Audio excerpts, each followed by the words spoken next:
Bonjour Vincent Strubel. Bonjour.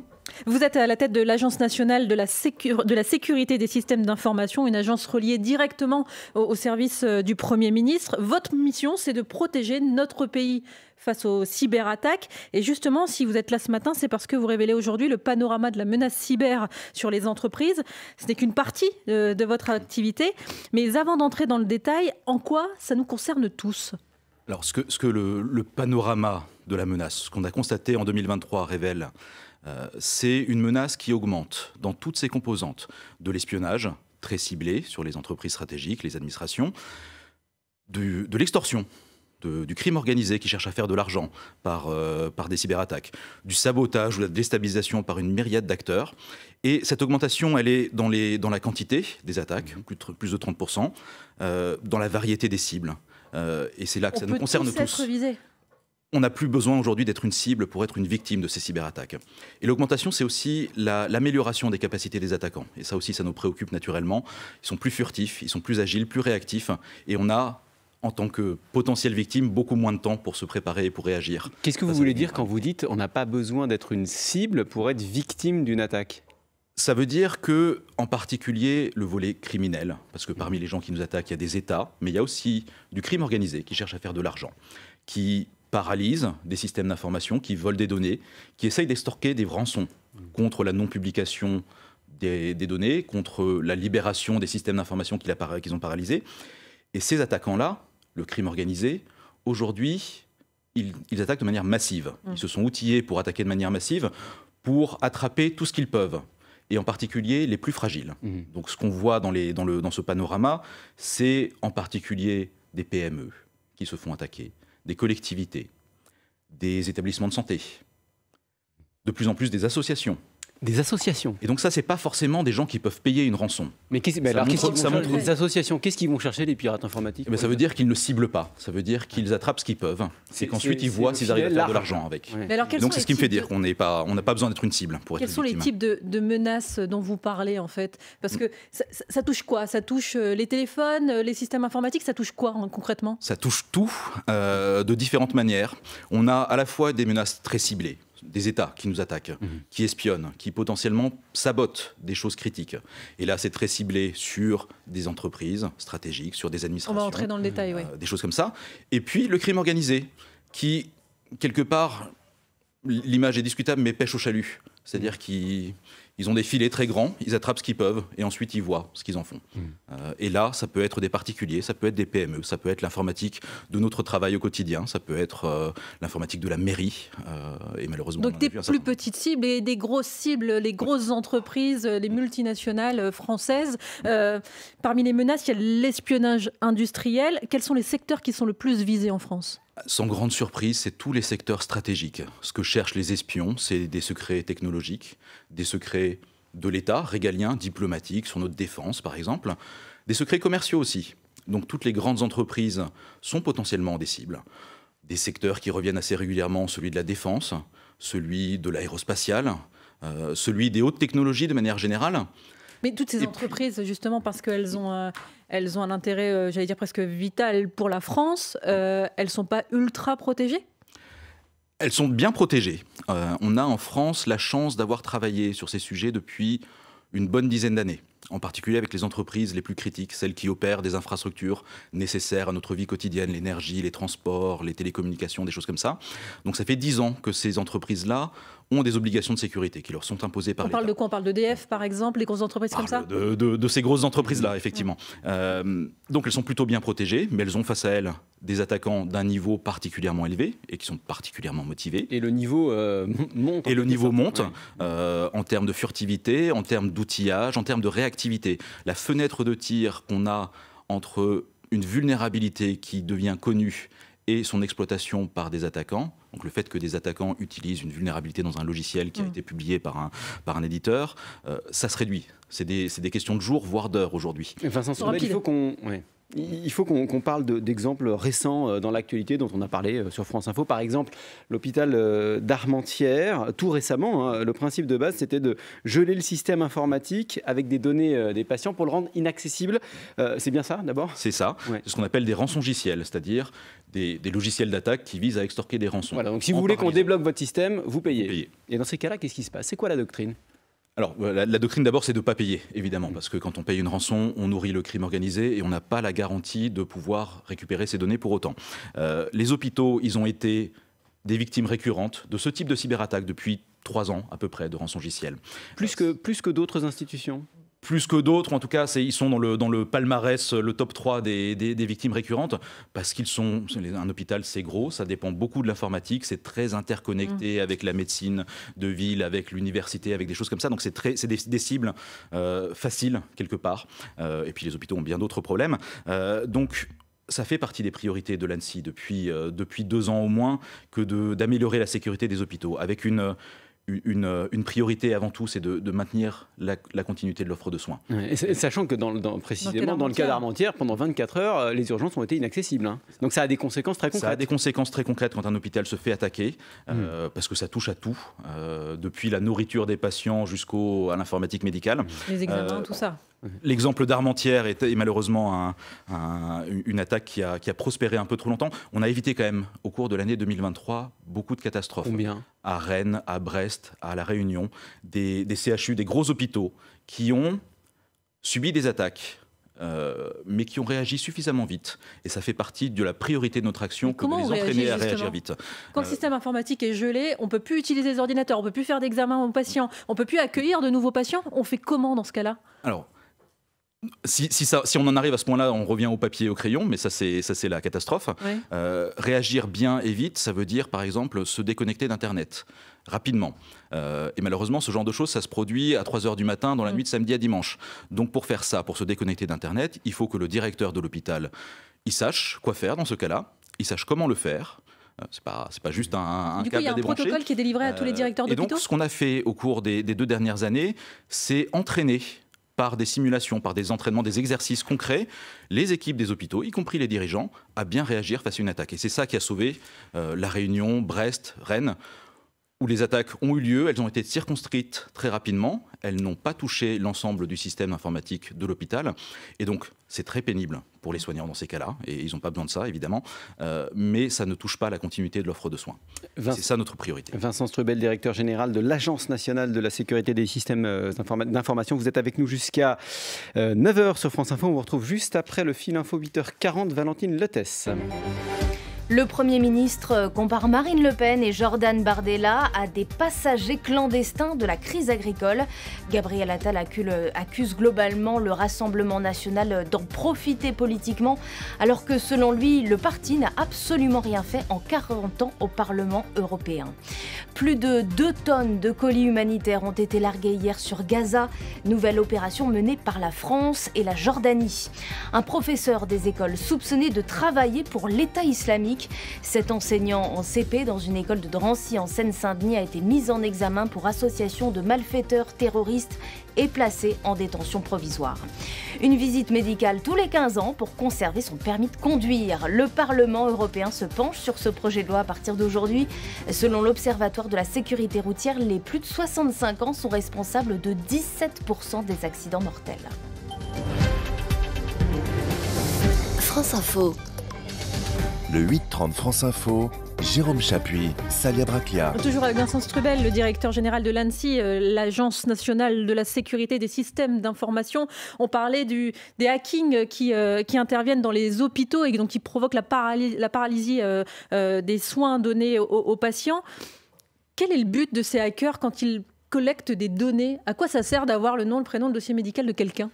Le but de ce type d'attaquants, les criminels, parce qu'il y a d'autres attaquants, des espions qui volent les données pour les exploiter eux-mêmes, les cybercriminels, le crime organisé qui cherche à faire de l'argent, c'est de faire de l'argent.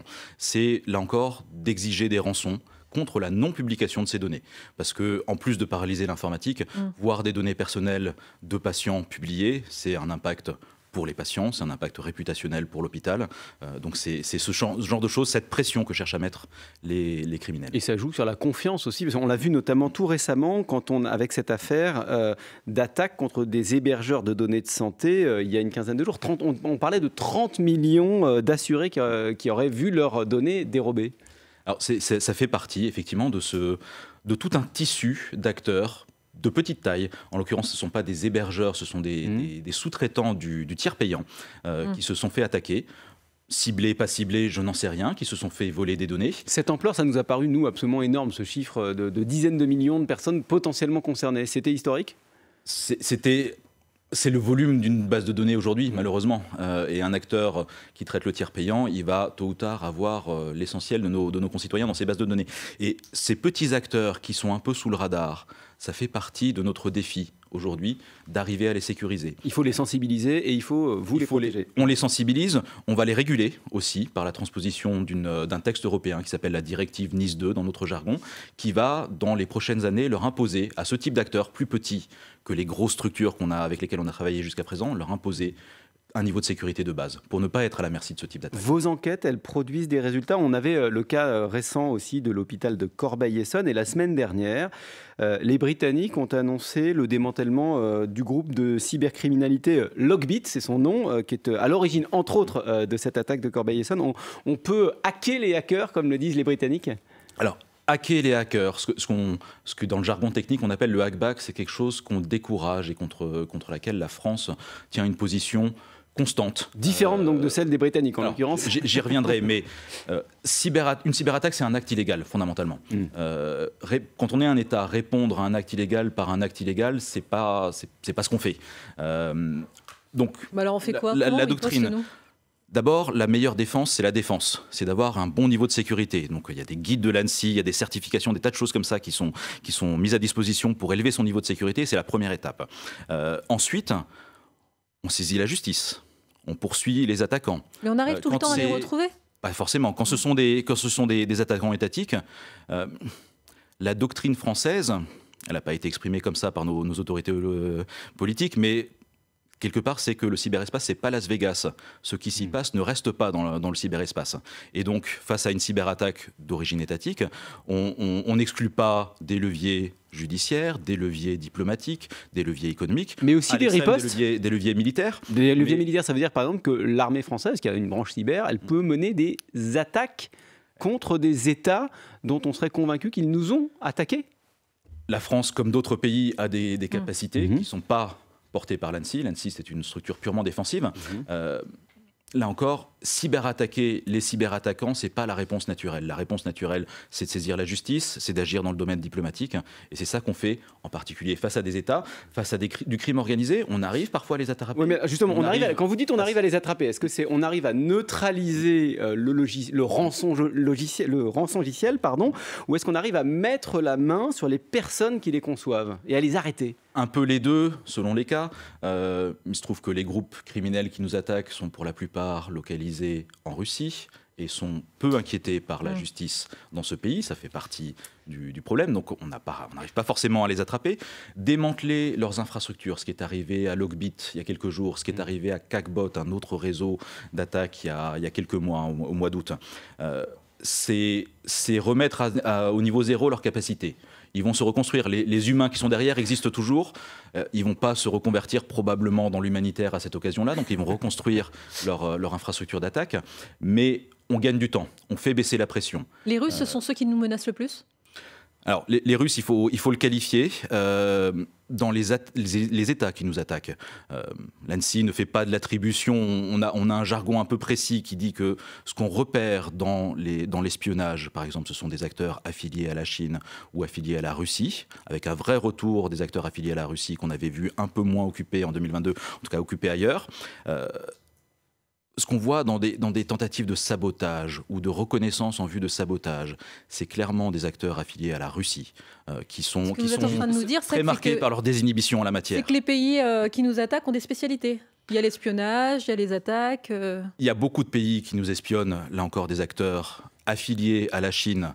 C'est pas l'ANSSI qui peut dire c'est l'État chinois proprement dit, mais ce sont des acteurs affiliés en source ouverte à la Chine qui pratiquent de l'espionnage, des acteurs affiliés à la Russie. Dans le domaine du sabotage, qui est peut-être ce qui nous inquiète le plus, c'est-à-dire de la tentative de prendre le contrôle d'infrastructures critiques nécessaires à notre vie quotidienne pour les arrêter potentiellement, ce que l'Ukraine malheureusement voit depuis des années, et plutôt depuis 2014 que depuis 2022, et ce qu'on voit sous des formes moins virulentes et plus amont, par exemple de la reconnaissance en Europe occidentale, c'est quand même très marqué et très porté par des acteurs affiliés à la Russie. Juste un mot sur ce terme affilié, ça veut dire quoi exactement? C'est-à-dire qu'il y a un lien officiel ou officieux? Ça veut dire, alors c'est une précaution de langage, parce que l'ANSSI, c'est une agence technique. Quand on est face à une cyberattaque, d'abord, on remédie, on chasse l'attaquant, on essaie de comprendre qui c'est, mais ce qu'on identifie, c'est un mode opératoire, c'est-à-dire un ensemble d'outils, un groupe d'attaquants. Dire qui c'est derrière, ça, c'est pas notre travail. C'est le travail de la justice, c'est le travail de nos autorités politiques sur la base de l'ensemble des renseignements dont ils peuvent disposer, que de choisir d'attribuer une attaque à tel ou tel État, mais c'est pas l'ANSSI. D'où cette terminologie un peu particulière. J'ai une autre question de vocabulaire, on est en guerre? La notion de cyberguerre, moi je l'aime pas du tout. On est en guerre hybride, c'est ce que disait hier à cette place Raphaël Glucksmann. Ça fait partie sans doute d'une stratégie de guerre hybride. On peut parler de confrontation permanente. Et avec l'acteur, le pays qu'on mentionnait à l'instant, qui est très, très désinhibé, y compris dans la déstabilisation. Effectivement, on est dans une logique de contestation permanente de notre modèle, qui se traduit également dans le cyberespace. Guerre, pas guerre, c'est pas une terminologie qui est adaptée au cyberespace, je pense. Donc c'est pas forcément une guerre, mais ça produit des dégâts économiques. Les dommages pour la France, chaque année, on les chiffre à combien? On a toutes sortes d'estimations, avec des chiffres très variables, généralement des milliards d'euros. Moi, la meilleure réponse, c'est que je ne sais pas le total de ce que ça nous coûte, parce que tout ne remonte pas à l'ANSSI en termes d'information. Les gens ne nous disent pas combien ça leur a coûté, ils ne savent pas forcément le dire. Quand c'est des secrets qui leur ont été volés, des secrets industriels, dire combien ça a coûté, je ne sais pas. Ce que je sais vous dire... Ça se traduit par des faillites, juste? C'est que, voilà, déjà, ça peut être catastrophique. Pour une PME, c'est potentiellement la faillite. Pour une grande entreprise, vous avez des exemples précis on a des exemples, mais je respecte une forme de secret médical pour ne pas dire les noms des victimes. Moi, l'observation que je fais, qui est basée sur l'expérience quotidienne de l'ANSSI de traitement des attaques, c'est que ça coûte toujours moins cher de se protéger, de faire de la prévention en amont. Ce n'est pas forcément démesuré, c'est 5 à 10% du budget informatique qu'il faut consacrer à la sécurité. Ça coûte toujours beaucoup, beaucoup moins cher que le coût d'une cyberattaque. Il y a le contexte de l'Ukraine, il y a le contexte des Jeux Olympiques aussi. On va en parler avec vous, Vincent Strubel, directeur général de l'ANSSI. Juste après le fil info 8h50, Valentine Lotès. Pour plus d'un policier sur deux, mener sa mission à bien est prioritaire sur le respect de la loi. Et moins d'un agent sur 4 pense que l'on peut faire confiance aux citoyens pour bien se comporter. Résultat d'une étude pour la Défenseure des droits. La guerre contre la Russie serait une folie selon Jean-Luc Mélenchon. Le leader de la France insoumise réagit aux déclarations d'Emmanuel Macron hier soir. Le chef de l'État, je cite, n'exclut pas l'envoi de troupes occidentales en Ukraine. L'islam de France doit se structurer. Le ministre de l'Intérieur donne 6 mois au FORIF, le Forum pour l'Islam de France, pour créer un statut de l'imam au niveau salarié, notamment pour éviter les rémunérations depuis l'étranger. Charles Caudrelier remporte l'Arkea Ultimate Challenge, la première course de trimaran autour du monde au solitaire. Le navigateur est arrivé à Brest il y a un peu plus de 10 minutes maintenant. France Info. Le 8-30 France Info. Jérôme Chapuis, Salia Bracchia. Toujours avec Vincent Strubel, le patron de l'Agence nationale de la sécurité des systèmes d'information. Vous dites qu'il faut être particulièrement vigilant lors des grands événements qui ont lieu sur notre sol. Et dans 5 mois, il y a les JO, les Jeux Olympiques à Paris. Paris va devenir la capitale du monde. Et le centre de vos inquiétudes aussi ? Les JO, ça va être un formidable événement sportif, médiatique, économique également. Ça va être aussi une formidable cible. Et donc pour que ça reste un formidable événement, il faut qu'on se protège. Pour nous, ça va être une cible pour tous les types d'attaques. Les attaques en déstabilisation, l'activisme qui veut passer des messages, le crime organisé qui va vouloir faire de l'argent à ce moment-là. Et ça passe par quoi concrètement ? On n'arrive pas à se l'imaginer. Ça passe par, alors soit des attaques très ciblées dans les scénarios qu'on construit et contre lesquels on se protège, des attaques très ciblées par exemple contre la cérémonie d'ouverture, pour nuire à l'image de la France, ou des attaques pas ciblées du tout, comme on le voit dans le crime organisé, pour faire de l'argent, mais avec une focalisation particulière sur la France dans cette période-là, parce que je pense que la pression sera encore plus forte que d'habitude pour potentiellement payer des rançons. Là encore, il ne faut pas, mais ce sera encore plus dur de résister à la pression. Donc on se prépare à ça. Oui, vous proposez des kits d'exercice. J'ai vu ça sur votre site internet. Comment on se prépare à une possible attaque ? Alors déjà, on n'a pas attendu, heureusement, les JO pour se préparer, protéger nos infrastructures critiques. Les transports, l'électricité, tout ça, c'est régulé depuis 10 ans. On travaille avec ces acteurs-là depuis longtemps. Donc là-dessus, on est plutôt sur une base solide.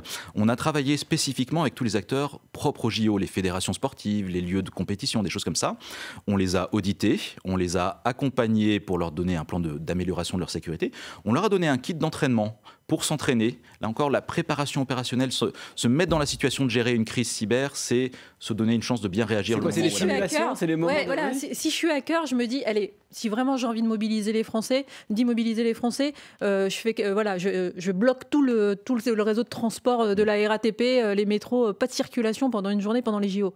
Ça, je peux.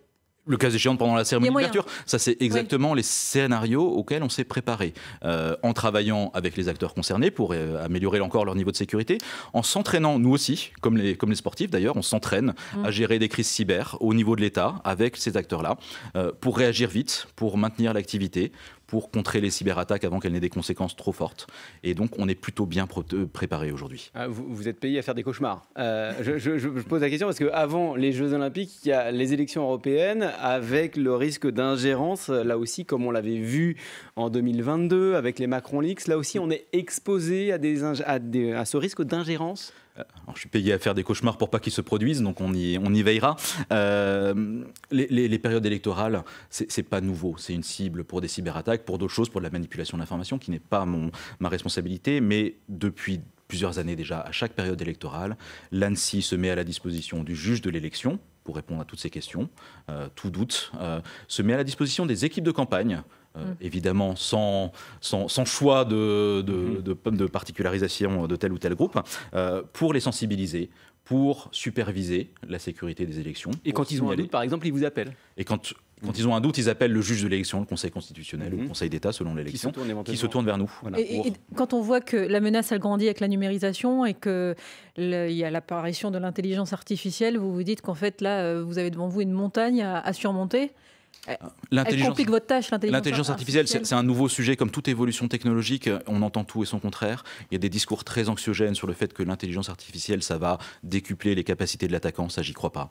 Ça va changer la donne en termes de manipulation de l'information. Ça, c'est moins mon sujet, mais en termes de cyberattaque, ça va pas changer fondamentalement la donne. Le vrai sujet, c'est comment on apporte des garanties de sécurité, notamment de cybersécurité, sur des usages de l'intelligence artificielle pour des utilisations critiques, pour des choses comme ça. Et là, c'est un travail qui reste en grande partie à mener, objectivement, qui fait l'objet de recherche, de travaux de recherche, de coopération internationale. On a signé des guides collaboratifs avec nos partenaires européens, américains, etc. sur le sujet, mais on n'a pas épuisé le sujet. On a beaucoup parlé des systèmes informatiques, mais on a tous dans les mains, d'ailleurs j'en ai un là, un téléphone, et on peut être des cibles juste avec notre téléphone. Alors, les téléphones, ça a toujours été une cible pour des cyberattaques, pour de l'espionnage, parce que c'est un rêve pour un espion. Hein. Il y a un micro, il y a une caméra, il y a une antenne. Est-ce que là, potentiellement, on est sur écoute ? J'espère pas. Enfin, on est sur écoute, mais c'est normal. Ce qu'on voit dans le panorama de la menace qu'on publie aujourd'hui, c'est un développement des attaques ciblées sur les téléphones portables des cadres dirigeants qui complètent les attaques en espionnage qu'on constate depuis des années, qui sont ciblées sur les réseaux des entreprises, etc. Et le ciblage accru des téléphones portables, il est dû à une forme de prolifération d'outils commerciaux. Pegasus en est un exemple, qui permet d'attaquer. Israélien qui a été utilisé. C'est un exemple parmi d'autres. Et malheureusement, ce type d'outil prolifère et tombe très pour les mauvaises mains. En fait, c'est à la portée du premier venu. Du premier venu, peut-être pas, parce que ça coûte cher. C'est censé n'être vendu qu'à des gouvernements. On peut parfois s'interroger sur le respect de cette directive. En tout cas, la France, tout comme un certain nombre de ses partenaires, le Royaume-Uni par exemple, lutte contre la prolifération. On a fait une déclaration commune à Pall-Mall, le processus de Pall-Mall, il y a quelques semaines, le 6 février, pour essayer de lutter contre la prolifération, le fait que ces outils-là finissent dans les mauvaises mains. Mais sauf que vous savez aussi que même nos alliés nous espionnent. Que ce soit les Américains, on l'a vu les Marocains. On l'accepte ? Nos alliés, je prends l'exemple américain, nos alliés sont avant tout des alliés. Et ça, c'est un terme qui est très concret, qui se traduit par le fait qu'ils nous informent en permanence d'attaques qui nous affectent. Et la contrepartie est vraie. On informe très régulièrement nos amis américains de cyberattaques qui les affectent. Et on collabore. Mais nous, on espionne aussi nos alliés. L'ANSSI n'est pas un service de renseignement. Ça, je ne peux pas vous répondre. Vous avez assez de moyens. Vous êtes combien, l'ANSSI, pour faire ce travail? L'ANSSI, on est 650 aujourd'hui. On croît à hauteur de plus 40 par an. Ce qui est dans le paysage administratif est quand même marquant. Il ne faut jamais demander à un fonctionnaire s'il a assez de moyens. Mais vous n'êtes pas touché par les coupes budgétaires, vous? Si, comme tout le monde. Mais concrètement, ce qu'il faut avoir en tête, c'est que l'État... La France, depuis 10 ans, de manière constante, a investi dans la cybersécurité. Et ça nous permet aujourd'hui d'être dans la Ligue 1 des pays en matière de cybersécurité. Juste une petite question pratique pour terminer, parce que vous êtes au courant de toutes les menaces qui pèsent sur nous. Dans nos téléphones, quelles sont les applis que vous évitez d'installer ? Quelles précautions vous prenez pour votre téléphone ? À titre personnel, mais ça vaut pour tout le monde, c'est pas tant choisir telle ou telle application, parce qu'il ne faut pas non plus se priver de tel ou tel usage, c'est de bien séparer les usages personnels et professionnels. Moi j'ai un téléphone personnel sur lequel j'ai les mêmes choses que n'importe qui, et puis j'ai un téléphone professionnel sur lequel j'ai mes mails, j'ai des communications professionnelles, et qui ne sert qu'à ça, et sur lequel il y a beaucoup moins d'applications. Merci beaucoup. Merci Vincent Strebel d'avoir été l'invité de France Info ce matin, directeur général de l'ANSSI.